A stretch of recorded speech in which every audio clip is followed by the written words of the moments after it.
उनका जो votes polled percentage था और जो उन्होंने 11 दिन, करीब 10 से 11 दिन बाद दिया, उसके वोट्स पोल्ड परसेंटेज में काफी फर्क दिखा था। एक काफी बड़ा हाइक दिखा था वोट्स पोल्ड के डेटा परसेंटेज में, जिस कारण कई सारे पॉलिटिकल पार्टीज ने, सिविल सोसाइटी मेंबर्स ने, एनजीओज ने इलेक्शन कमीशन को लिखा था ये पूछते हुए कि आखिर ये सडन इंक्रीज जो डेटा में आया है वो क्या है और क्यों है, किस कारण से है।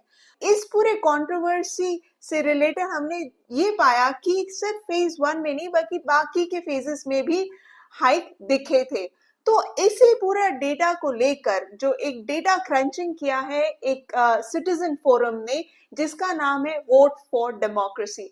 इन्होंने एक रिपोर्ट जारी की है और एक प्रेस कॉन्फ्रेंस भी किया था इसी हफ्ते, और ये जो रिपोर्ट है वो 226 पन्नों का बहुत ही डिटेल्ड रिपोर्ट है।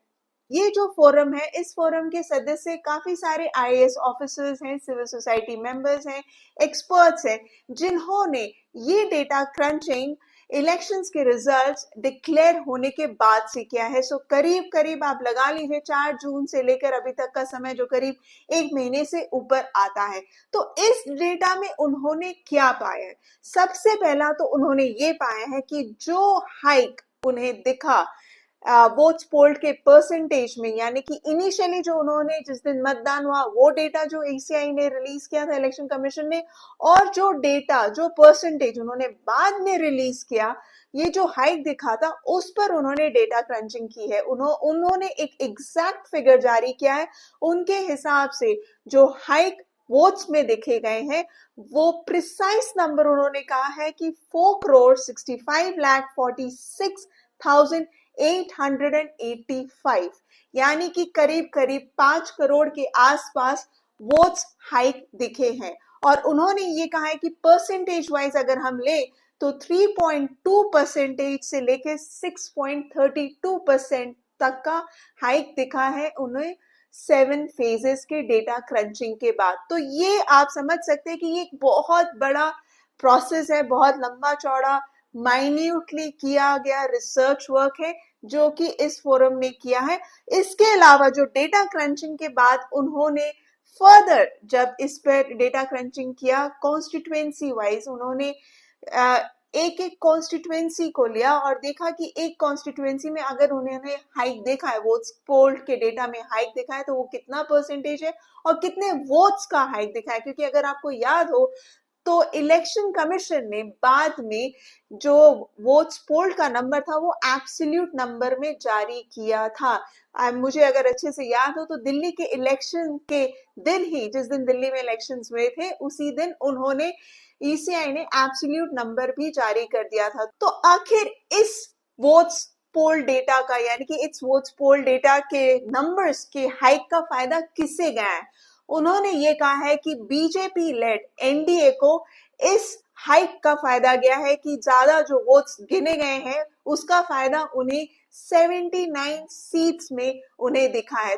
तो आखिर ये 79 सीट्स 15 स्टेट्स में जो दिखे उसमें से उसका फर्दर बाइफिकेशन उन्होंने क्या ब्रेकअप किया है, जिसमें उन्होंने कहा है कि ये जो 79 सीट्स हैं उनमें से 18 सीट्स जो है उड़ीसा के हैं, 10 सीटें महाराष्ट्र की हैं, 11 सीटें महाराष्ट्र की हैं, 10 सीटें हैं वेस्ट बंगाल से, 7 सीट्स हैं आंध्र प्रदेश से, 6 कर्नाटका की सीटें हैं, 5 छत्तीसगढ़ और राजस्थान में है, फिर उसके बाद आता है हरियाणा में, बिहार और मध्य प्रदेश और तेलंगाना, और चारों स्टेट्स में 3-3 सीट्स उन्होंने पाया है।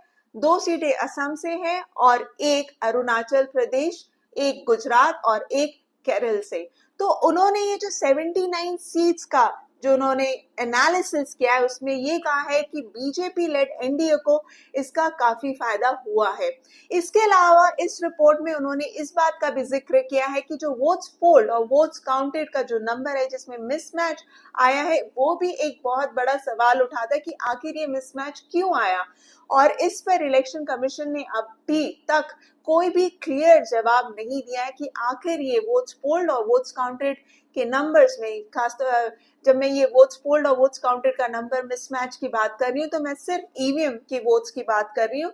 उस पर इलेक्शन कमीशन ने अभी तक कोई भी क्लियर एक्सप्लेनेशन नहीं दिया है, हालांकि बार बार इस पर सवाल उठ रहे हैं कि आखिर हुआ क्यों है।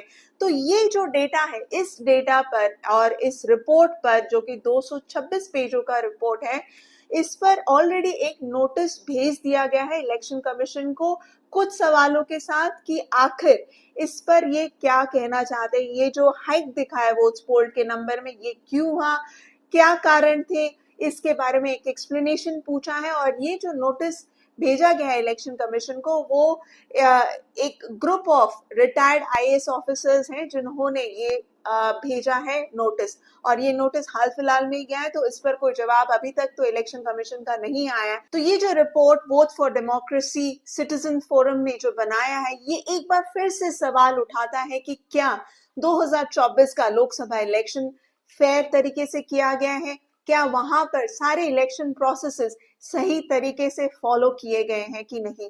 अब इस रिपोर्ट को तो, इस पर तो एक नोटिस भेज दिया गया है इलेक्शन कमीशन को, आशा करते हैं कि वो कुछ तो जवाब दे इस पर।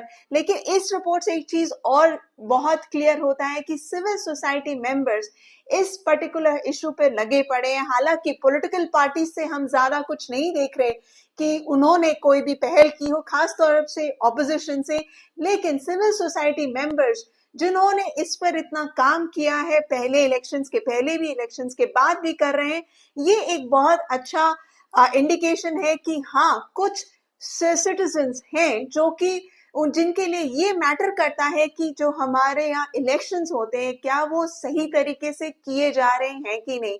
और ये एक रिपोर्ट इस बात का गवाह है। आशा करती हूँ आपको ये वीडियो पसंद आया होगा। Kindly like, share and subscribe to my channel Explain X. Thank you so much for watching it.